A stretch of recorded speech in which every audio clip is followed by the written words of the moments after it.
Dear students, welcome back to the JavaScript tutorials. So, beginning we saw as to how web development or web application basically works with two entities. One is the server and the other one is the client. Now we are going to delve into JavaScript, look into the basics of it and take it further. So, JavaScript as it's mainly is, it is the most used scripting language on the client side, web development. Now, for what purposes, we are going to see it very soon. But to add to this particular point, I would want to insist that these days, to keep the technology common across both server and client, we use even JavaScript for server-side scripting as well these days. So it's an implementation of ECMAScript standard, and what ECMAScript defines is it defines the syntax and characteristics of language and the basic of certain objects like number, date, regular expression. These are basically used for most of the form validations. So JavaScript is supported typically by all browsers, and they support additional objects. So what are these objects? How do we use them? We are going to see it throughout this particular tutorial. So as it is listed, window, frame, form, DOM object, we are going to see all of it. So what is it we can do with JavaScript? So as it is listed, there are a lot of listings as such. So you can make your user interface very interactive with menu, shrinking, expanding, pop-up alerts, windows. You can even manipulate the web content dynamically, generate HTML contents on the fly, form validation, Ajax. Now I'm just reading whatever is there in this particular script, but it would be better to see as to what exactly these things actually mean. So what I would do is quickly switch over to web browser and make you people realize as to how JavaScript is basically being used.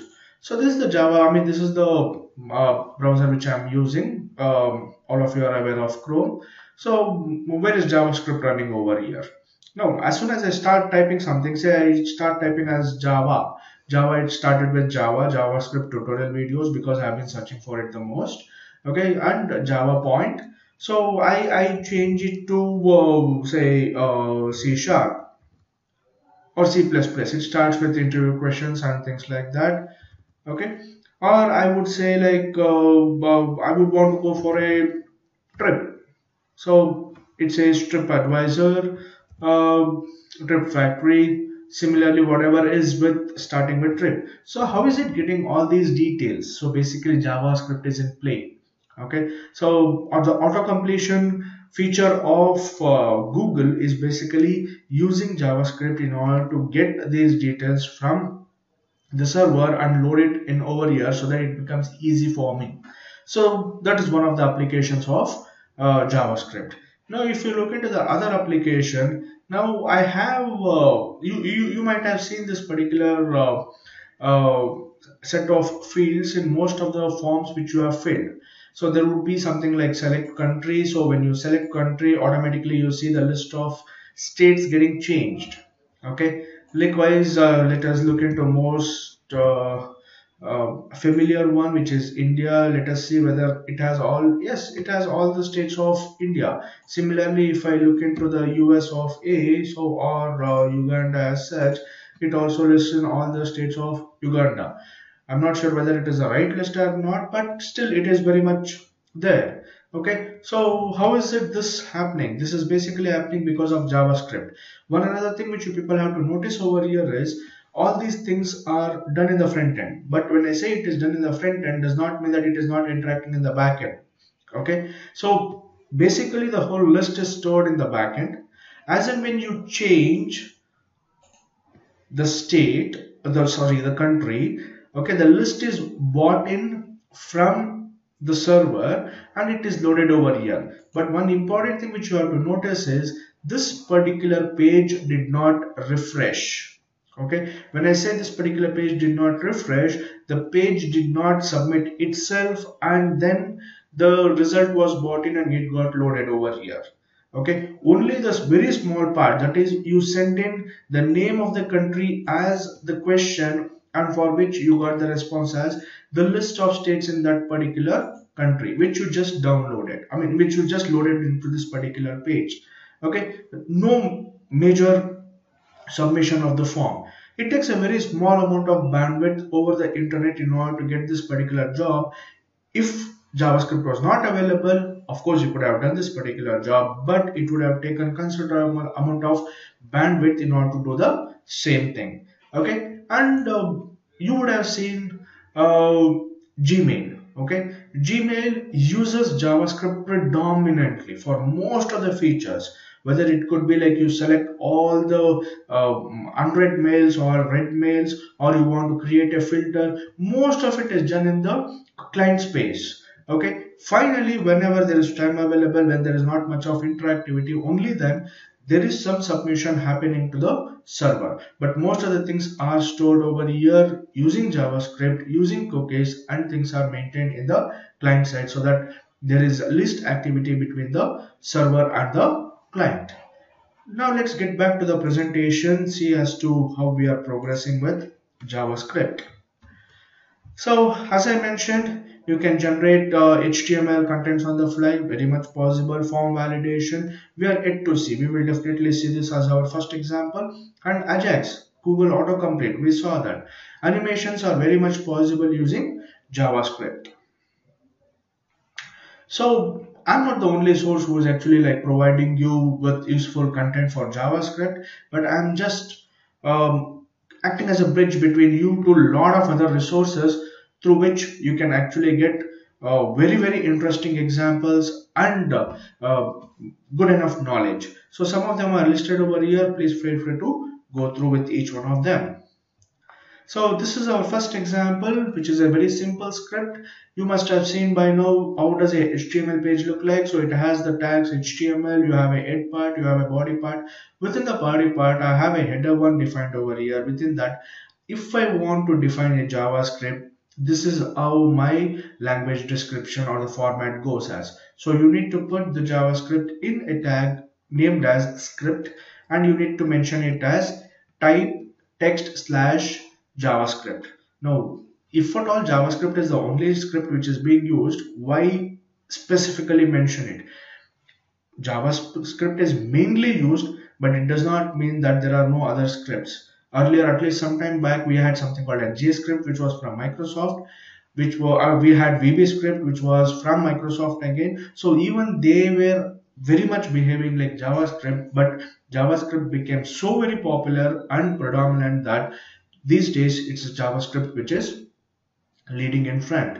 So after having the script type text slash JavaScript mentioned in the script tag, you can go about doing things in JavaScript. Okay, so document.write HR hello world wide web and HR. So basically this is the HTML part which we have over here, but this will get written into the document. Okay, and the final output will look something like this. Okay, so let us quickly go to our browser and start using them. Okay, so let me just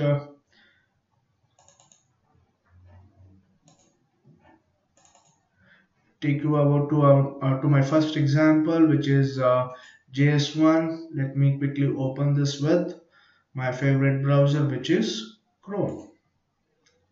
So as you can see, yes, JavaScript strings can be written with double or single quotes. That's what is there. Hello JavaScript is what is present over here. So how does the text look? So this is the text part of it, where I have JavaScript 1.html. So I have the HTML part, the body part, then I have a paragraph defined over here.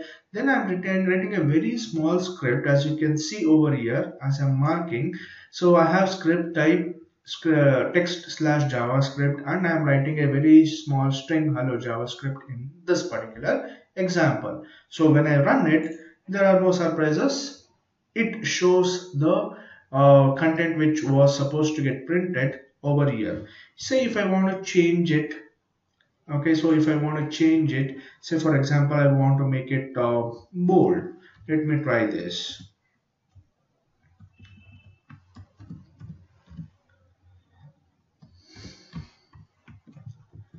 Okay, I'll refresh. So it became bold. Okay, with a small addition over there, it became bold over here. Let us look into our next example. Okay, which is very similar to this, but there is a small difference between the example which we saw earlier to this one. Now this is called as JavaScript 2.html, where the first two statements are the same, but you have a third statement which is John Dior. So it's the name of some particular person. So how did this line got in over here? Probably it is using document.write, or probably not. So what is it basically using? Let us look into the code part. So js2.html is a little different over here. So you have one paragraph which defines strings can be written by double or single quotes. Fine. Then you have one more paragraph defined with a id defined to it as demo. Okay, what do you do in your JavaScript? In your JavaScript, you are looking through the whole document, that is HTML document, and you are selecting a specific tag where id is named as demo. So you have document dot get element id, get element by id, the name you give it over here as demo. So in this document, it is going to search for all the tags where the id value is demo, and then what you're doing is making use of inner HTML. You're inserting John Joy into that particular paragraph. Okay. Now I must be wondering if you have got some ideas as to how the selecting of country change the values of the states. This is precisely that's how it is happening. So whatever you get from the server as a list of all of it, you split it and you then put it as your inner HTML into a specific part of your HTML page. Okay, these were very small examples of how you could actually put content into your HTML page. Now, is this the only way? Probably not. Let us look into our third example. Okay, third example basically states that there is no JavaScript code over here, but looks like the JavaScript code is coming from somewhere else. Now let us run this particular next example and see what exactly is happening. So when I run this with my browser again, I see some time it took, then it shows the first two strings fine, then afterwards there is a line which is defined over here, horizontal line, then it says hello world wide web and welcome to JavaScript. Good. So where is this text came from? I did not have this text in my HTML file. Looks like it came from somewhere else. Where is that? If I look into the text, I mean the source code part of it, so here the script, it just does not say that the type is text slash JavaScript, but it also has one more field which is named as source. Okay, and it says source is include.js. Looks like the other content is coming from this particular include file which is named as include.js. Now include is not a required word over here. You can name your JavaScript files with whatever you want. Okay, let us look into the include.js. So as you can see, the first three lines, it says there is a horizontal line which needs to be written. Then you have hello world wide web, welcome to JavaScript, which will be written, and then you have another horizontal line which will be written. Of course, there are a lot of other functions which are defined over here, but none of them will be called because I don't have any function to be called over here in my HTML file. Only these without getting without which are not bounded to any function will be put in my HTML file. So let's go back to our presentation, and so as we saw, we could embed a JavaScript file in our HTML file. So what is the use of having my JavaScript code in a separate file? It gives me modularity. All the functions which I want to define for different other pages could be put in different other JavaScript, and I can only load that particular JavaScript file into the HTML file. Okay, now what is the funda behind having multiple JavaScript files? Please do not put all your JavaScript functions in a one particular file. It makes your application very heavy. Okay. What you could as well do is, because the first page when it loads, it has to load the whole JavaScript file and then go about working. Probably it would take time. So better would be different, I mean, you find out as to what are the different files you have, what are the respective functions which you are using with respect to JavaScript. Go about putting those JavaScript in their respective JavaScript files. Okay, so this was a small example which we saw. Let's proceed with our next one, where you will have to hide certain JavaScript in case your browser is not compatible. How can you do so? So whatever the text which you want to put within the script, put it as a comment part. Okay, when it is put as a comment part, and make use of no script tag. So whenever the browser is disabled with JavaScript, or it does not support the JavaScript which you are planning to use, then it would hide the whole JavaScript, and it shows that your browser does not support the JavaScript for you. Okay, so let's take a break here. When we come back, we will look into the alerts, confirms, prompts, and also look into the data types and the different